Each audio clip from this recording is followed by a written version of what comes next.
नमस्कार दोस्तों, स्वागत है आपका हमारे चैनल टेल्स बाय यशु पर।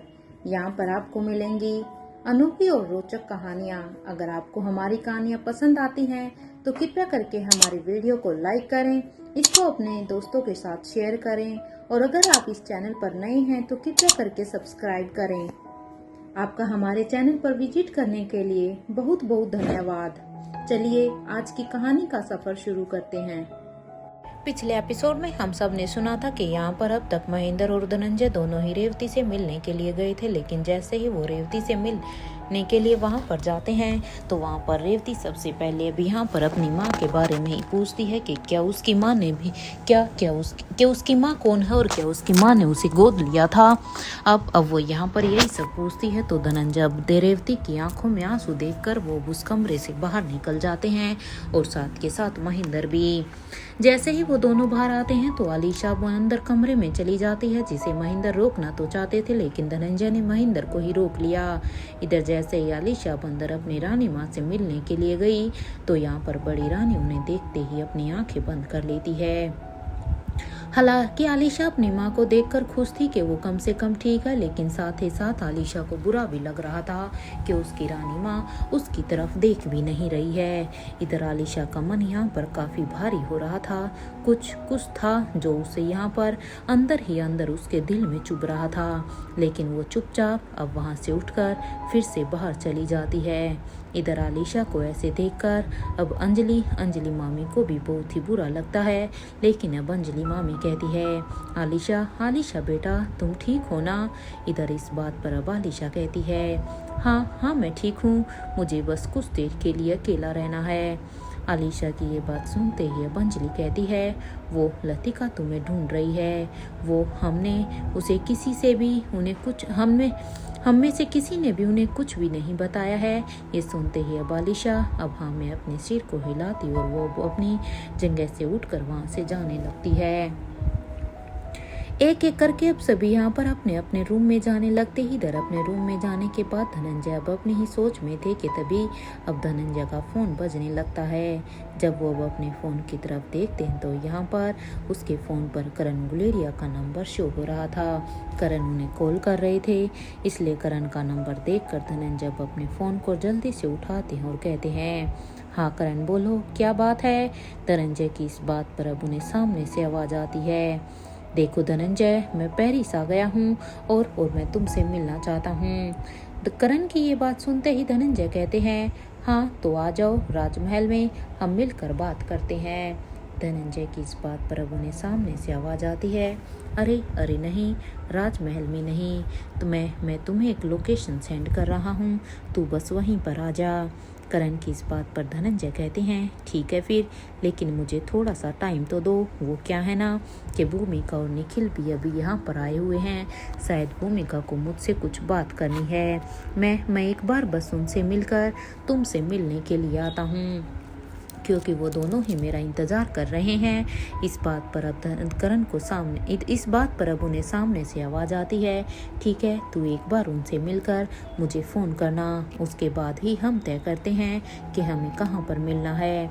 ये सुनते ही अब धनंजय कहते हैं, ठीक है करण, और वो अपने फ़ोन को डिस्कनेक्ट कर देते हैं। और इधर ये ही अपने फ़ोन को डिस्कनेक्ट करने के बाद अब धनंजय अपने रूम से बाहर निकलकर भूमिका और निखिल से मिलने के लिए जाने लगते हैं। तो इधर दूसरी तरफ बूढ़े किंग के पैलेस में स्वाति मल्होत्रा और अनिका दोनों ही अभी तक यहाँ पर बेहोश थी।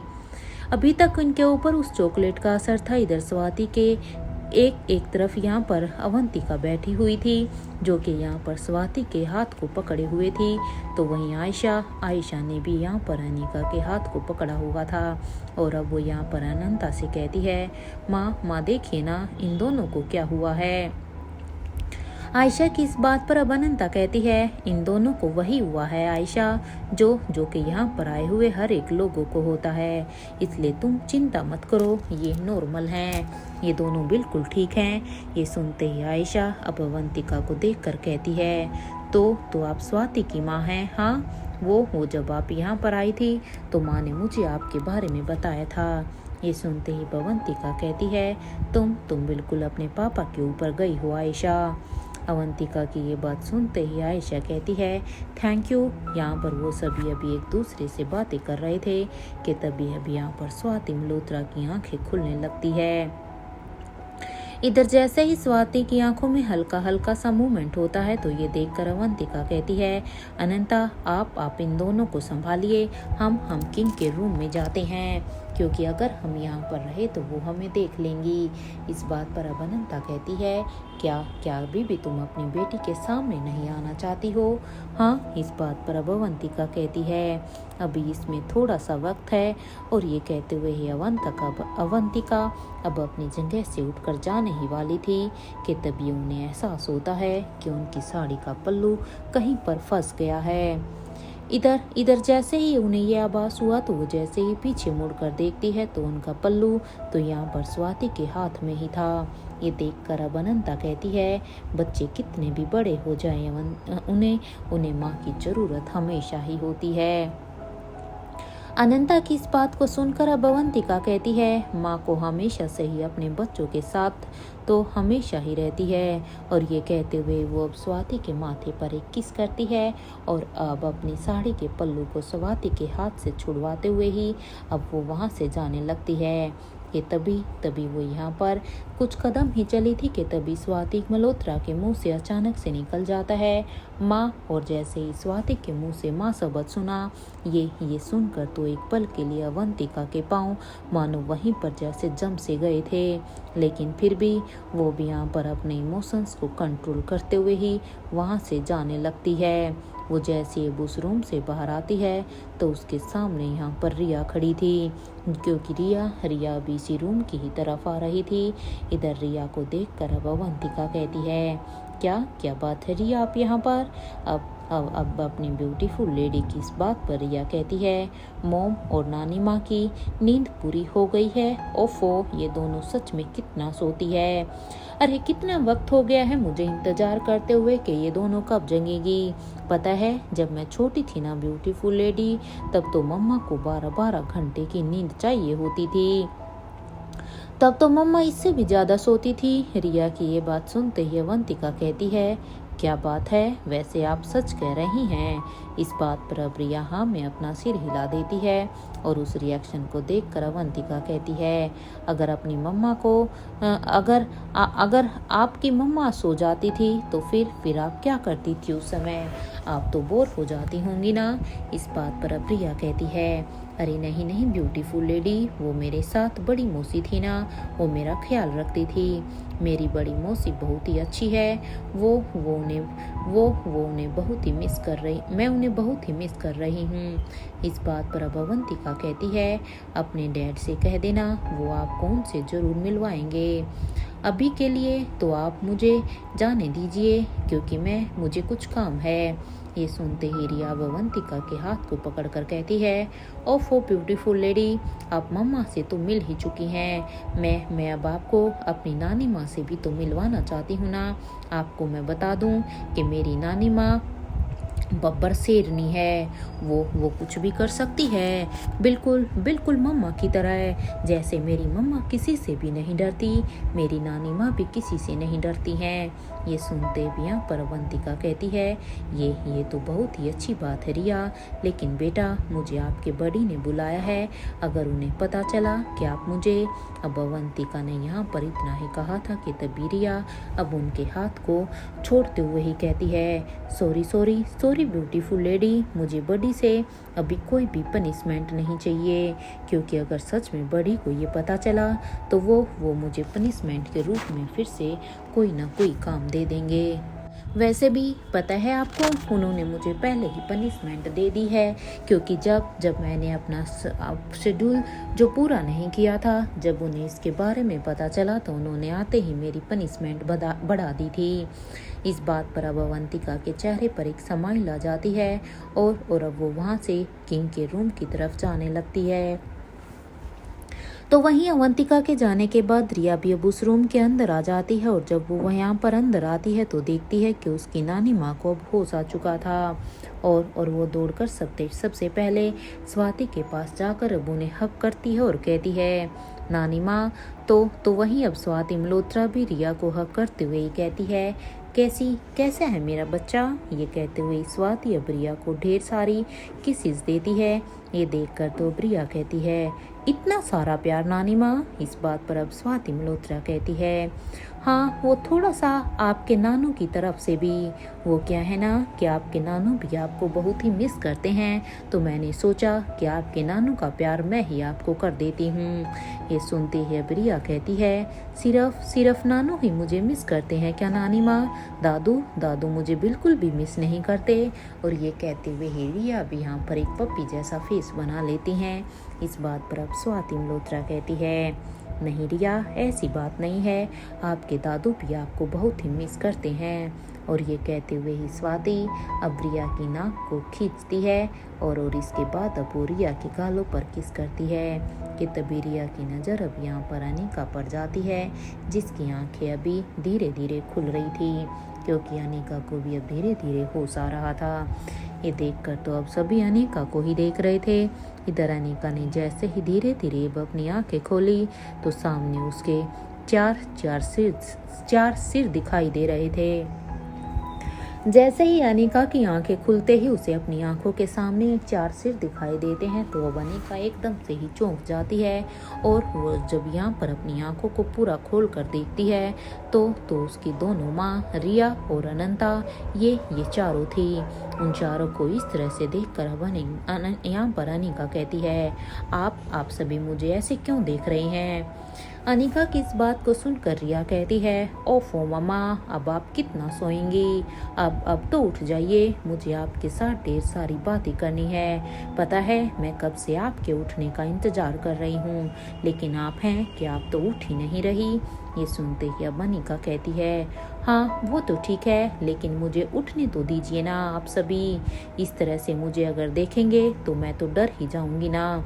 अनिका की ये बात सुनते ही अब सभी अब यहाँ पर थोड़ा सा साइड हो जाते हैं, क्योंकि ये चारों ही यहाँ पर अनिका को बड़े ही ध्यान से देख रहे थे। इधर अनिका अब अपनी जगह से उठकर बैठ जाती है और वो अब अपनी आयशा माँ को देखकर कहती है, माँ आप ठीक हैं। अनिका की इस बात पर अब आयशा वहाँ में अपने सिर को हिला देती है, तो वहीं आयशा को देखकर अनिका को अब राहुल की वो बात याद आ जाती है कि राहुल ने उसे कहा था कि उसकी ताई जी ने उसके मम्मी पापा का खून किया है। और ये बात अब उसके दिमाग में आती है, तो वो सोचती है कि मैं अकेले में माँ से इसके बारे में बात जरूर करूँगी। अनिका इधर अपने चेहरे पर अब स्माइल लाते हुए ही कहती है, वैसे रिया आज हम सभी मिलकर टेरेस पर डिनर करें। ये सुनते ही प्रिया कहती है, wow mama such a good idea. वैसे ही हम टेरेस को वैसे ही सजाएंगे मामा, जैसे हमने उस पैलेस को सजाया था। रिया यहाँ पर अब स्वाति मल्होत्रा के पैलेस की बात कर रही थी। रिया की इस बात पर अब अनिका कहती है, जैसी आपकी मर्जी। इस बात पर अब स्वाति कहती है, आज सभी के लिए खाना मैं बनाऊंगी। इस बात पर अब अनिका कहती है, आज खाना मैं बनाऊंगी। अनिका की ये बात सुनकर सभी बस फटी हुई आंखों से अनिका को ही देख रहे थे, क्योंकि अनिका ने कभी सबके लिए ऐसे खाना बनाया नहीं था और ना ही उसने कभी ऐसे जिद की थी। इधर सभी को अपनी तरफ ऐसे घूर कर देखता हुआ देखकर अनिका कहती है, क्या हुआ है, आप सभी मुझे ऐसे क्यों देख रहे हैं, मैंने कुछ गलत कह दिया क्या।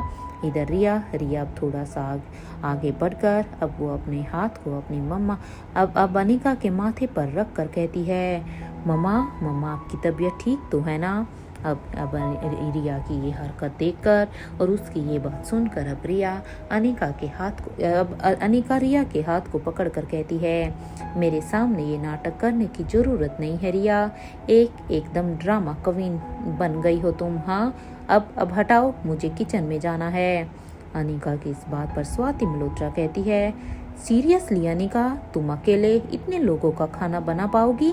स्वाति के इस सवाल पर अब तो सभी अनिका को ही सवालिया नजरों से देख रहे थे, क्योंकि किसी ने भी एक्सपेक्ट ही नहीं किया था कि सच में अनिका यहाँ पर रह रही सभी लोगों का खाना बना पाएगी।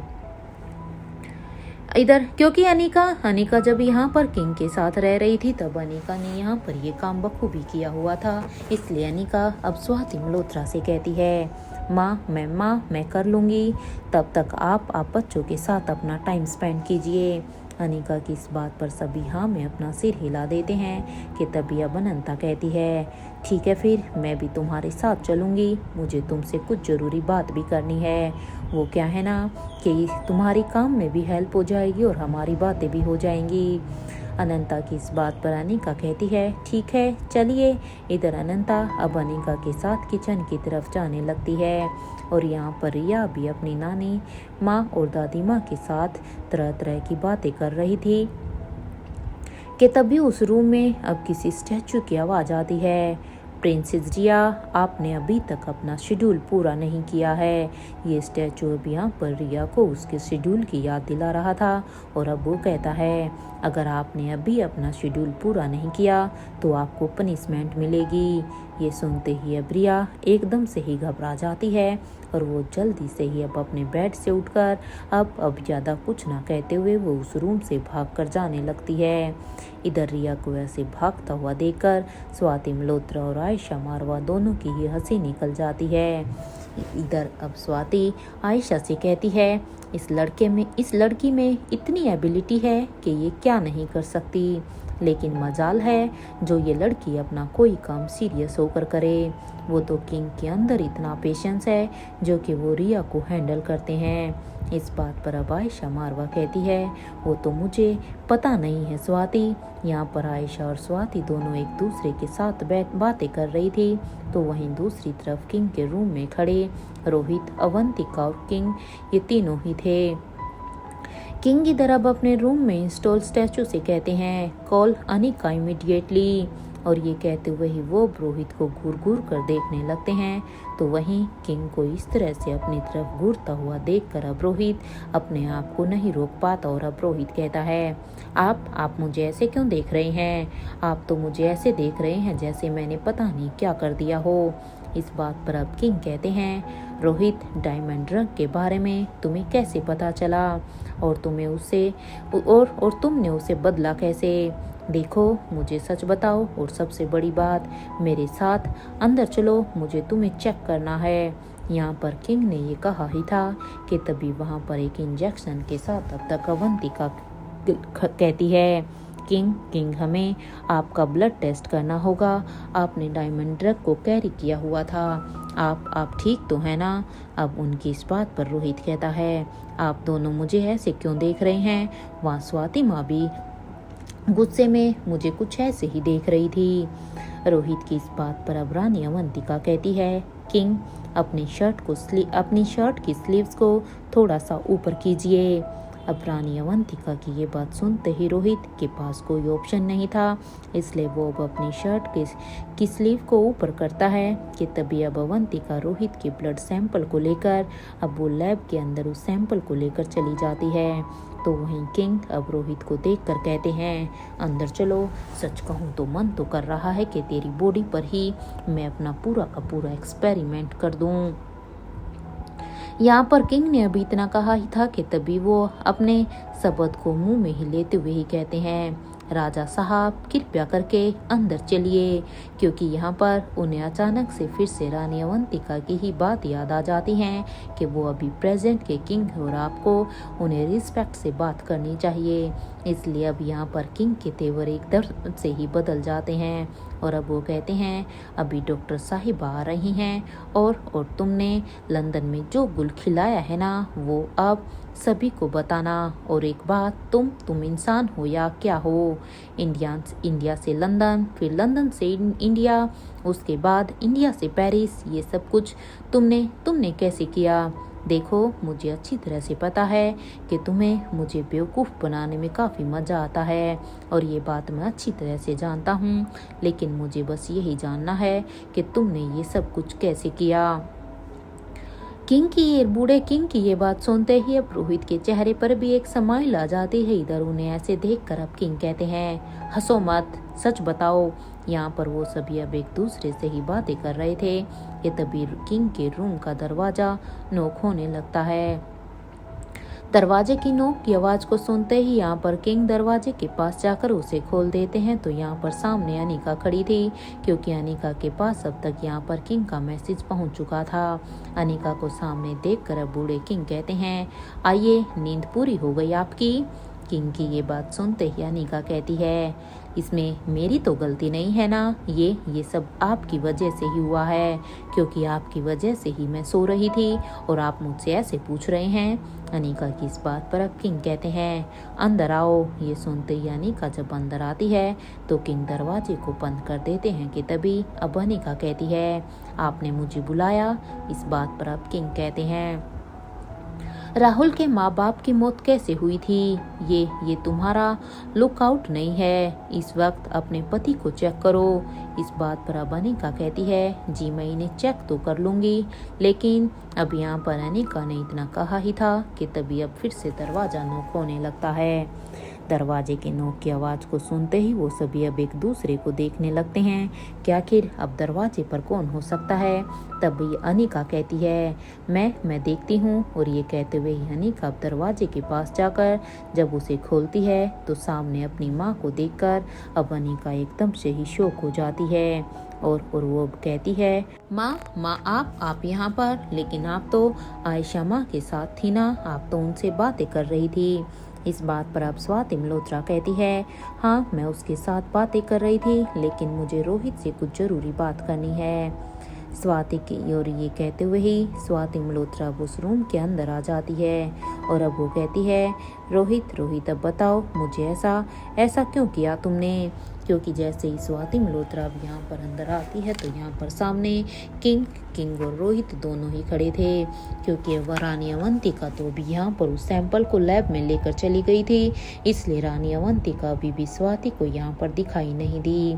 इधर स्वाति के अब यहाँ पर ये सवाल पूछते हुए स्वाति अब यहाँ पर फिर से कहती है, एक बार हमसे बात तो करते, कुछ भी करने से पहले ऐसे बिना कुछ पूछे, बिना कुछ बात के तुम अकेले ये सब कैसे कर सकते हो। इधर स्वाति के इस सवाल और उसकी आवाज को सुनकर अब यहाँ पर अवंतिका अब समझ जाती है कि जरूर स्वाति अब यहाँ पर बाहर कमरे में है, इसलिए वो यहाँ पर स्वाति को उसके बारे में कुछ भी पता ना चले, इसलिए अवंतिका अब यहाँ पर लैब के दरवाजे को ही बंद कर लेती है।